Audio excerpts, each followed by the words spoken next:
Hi, and welcome to another episode of gettingbored.com.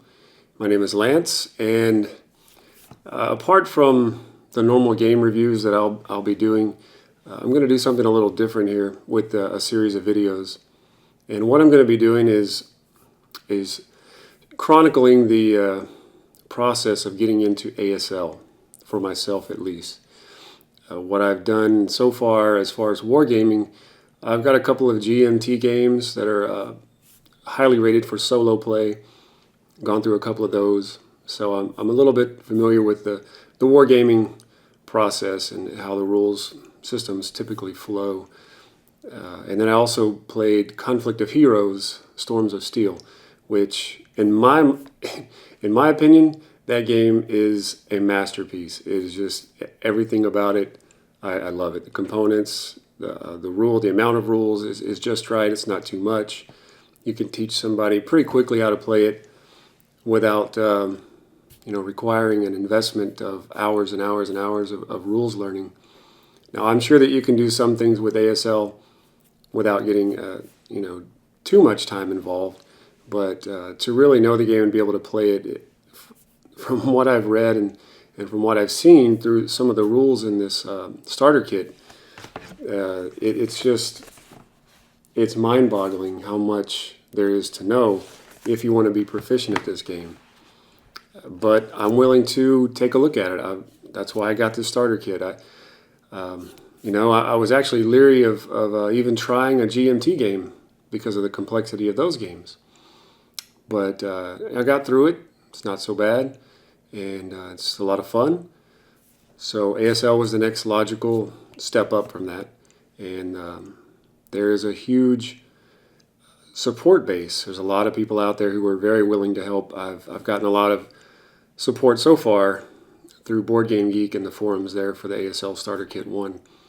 And it's just been great. So it may be a little intimidating at first, but that's okay because that support base is there, and I can probably get just about any question answered very quickly. So I'm ready to dive into this.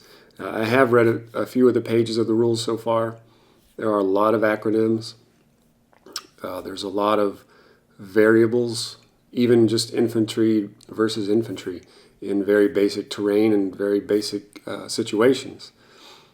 So there is a lot. It's very complex as far as the rules and the way things roll out. I mean, you've just got so many things to consider all the time. And of course, it'll become easier as time goes by, or I hope so. So I've done a few things. Other than that, I've punched out all my little markers and clipped all the little corners because I'm OCD. And found this at Target. It's got a camo print on it. It's got some little numbering on the bottom to give it a more military look. And I just use it. I'm going to start keeping all the ASL maps in here. So that was kind of cool. Let's see, what else? Other than that, no, I mean, there really isn't much else to do, except for just sitting down with the board, getting the rules out, and grinding your way through the starter kit, and trying to wrap your head around all the rules and all the variables that are there.